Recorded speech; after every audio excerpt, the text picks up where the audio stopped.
तो भाई ये है सीरिया का हाल। अब बात करें गाजा की, तो इजराइल ने फिर से सीज फायर का उल्लंघन करते हुए गाजा पर बमबारी की, गोलीबारी की, जिसमें 4 और फिलिस्तीनियों की मौत हुई और 12 से ज़्यादा घायल हुए। उधर हमास राजी हो गया है एक अमेरिकी कैदी को छोड़ने के लिए और साथ में 4 इजरायलियों की डेड बॉडी को वापस देने के लिए।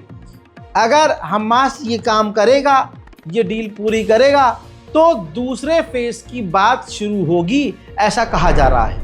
गाजा के अंदर इजराइल ने तमाम बिजली और पानी को बंद किया हुआ है। ऐसे में जो पानी का टैंकर एक आध बड़ी मुश्किल से पहुंचा है, तो पानी के लिए लुठास मचती हुई नजर आ रही है।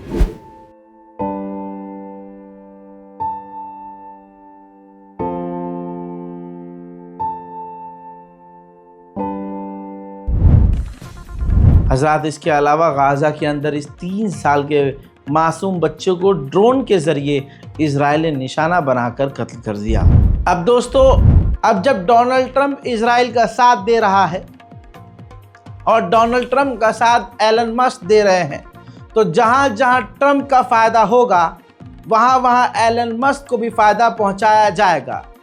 इजराइल ने दोस्तों एलन मस्क के लिए, नेतन्याहू ने एलन मस्क के लिए ऐलान किया और इनवाइट किया कि आप हमारे मुल्क में आइए, अपनी इलेक्ट्रिक और टेस्ला जैसी गाड़ियों को यहाँ प्रोवाइड कीजिए हमारे सीनियर ऑफिशियल्स को, और इसके लिए सरकारी टेंडर आप लीजिए, यानी सरकार से भरपूर, हमसे आप भरपूर पैसा लीजिए और हमारे सीनियर ऑफिसर्स को साइबर ट्रक और इलेक्ट्रिक जैसी अपनी महत्वपूर्ण गाड़ियाँ सौंपिए। यानी आप समझिए ये बड़े लेवल पर चल रहा है। जो आतंक का साथ दे रहा है और आतंकवाद में साथ है दोस्तों, उसको हर तरफ से फ़ायदा पहुंचाया जा रहा है। यानी तुम मुझे फ़ायदा पहुंचाओ, मैं तुम्हें फ़ायदा पहुंचाऊंगा। मोमिनीन हजरात, हम अपनी खूबसूरत मस्जिदों में बेहतरीन तरीके से नमाज भी अदा कर रहे हैं, इबादत भी कर रहे हैं और रोज़ा इफ्तार भी कर रहे हैं। लेकिन एक मंज़र जो दिल को दुखा रहा है। गाज़ा में ऐतिहासिक मस्जिद का मलबा है, शहीद हो चुकी मस्जिद है और मस्जिद के मलबे पर मुसलमान रोज़ा खोल रहे हैं।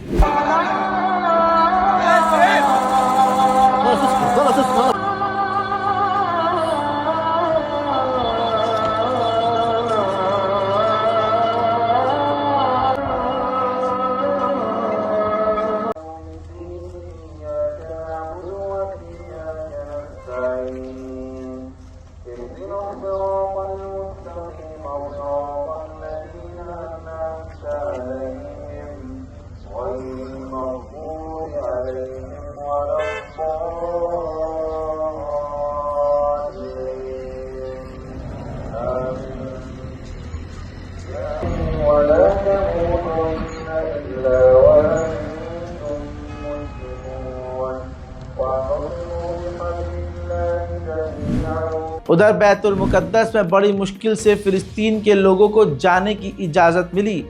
बमुश्किल वहां पर नमाज जुमा अदा की गई।